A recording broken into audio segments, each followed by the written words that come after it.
National Herald मामले में मोदी सरकार को बड़ा कानूनी झटका लगा है। विशेष अदालत ने कांग्रेस नेताओं सोनिया गांधी, राहुल गांधी और अन्य पर दर्ज प्रवर्तन निर्देशालय की कार्रवाई को आधारहीन बताते हुए शिकायत पर संज्ञान लेने से इनकार कर दिया। अदालत ने कहा कि इस केस में कोई मूल अपराध सिद्ध नहीं होता और यह पूरा मामला राजनीतिक बदले और सरकारी एजेंसियों के गलत इस्तेमाल को दर्शाता है। 12 साल पुराने नेशनल हेराल्ड मामले में जिस राजनीतिक टकराव ने देश की सियासत को लगातार गरमाए रखा, वह आज अदालत के ऐतिहासिक फैसले के साथ उलट गया। कोर्ट ने स्पष्ट कर दिया कि इस केस की नींव किसी आपराधिक आधार पर नहीं, बल्कि राजनीतिक नफरत पर रखी गई थी। अदालत ने यह भी जोर दिया कि पीएमएलए एक्ट की धारा 5 के तहत केवल किसी अधिकृत व्यक्ति द्वारा दर्ज शिकायत या एफआईआर के आधार पर ही जांच शुरू हो सकती है। लेकिन इस मामले में ना तो डॉक्टर सुब्रमण्यम स्वामी इस प्रक्रिया के लिए अधिकृत थे और ना ही सीबीआई व ईडी ने लगभग 1 दशक तक कोई एफआईआर दर्ज की।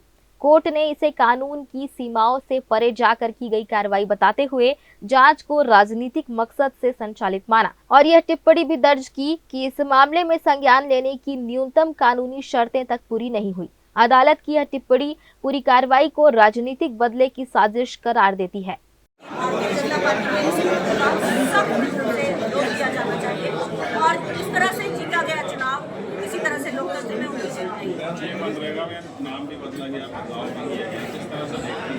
सिर्फ ये कि मजदूरों को उनके हकों से वंचित किया जा रहा है, उनके काम के घंटे बढ़ाए जा रहे हैं, लेकिन उनका पारिश्रमिक इतने सालों से नहीं बढ़ा है। आप सभी जानते हैं मनरेगा का जो वेजेस थे, हमने अपने राउज एवेन्यू कोर्ट का निर्णय आया है और उन्होंने जो नेशनल हेराल्ड केस के मामले में उन्होंने ये कहा है कि ये तो एफआईआर दर्ज करने के लायक केस भी नहीं है, कोई केस ही नहीं बनता।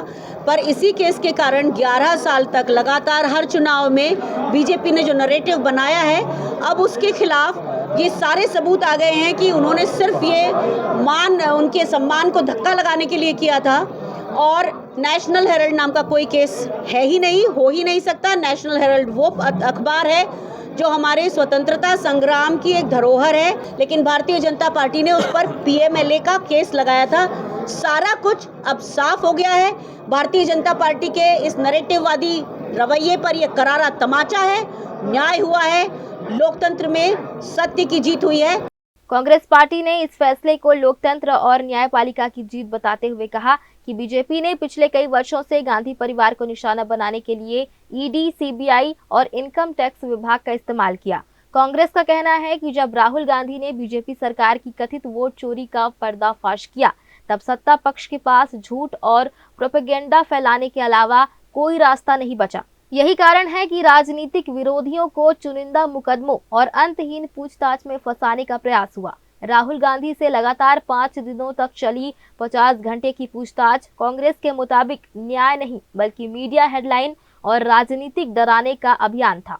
पार्टी ने कहा कि कोर्ट का फैसला साबित करता है कि नेशनल हेराल्ड केस बीजेपी का बनाया गया राजनीतिक हवा था, एक ऐसा झूठ जो विपक्ष को दबाने की कोशिश के लिए खड़ा किया गया।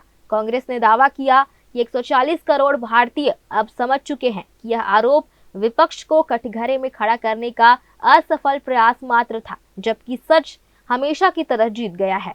ग्रैंड न्यूज के लिए कैमरामैन राहुल ठाकुर के साथ पिंटू दुबे की रिपोर्ट।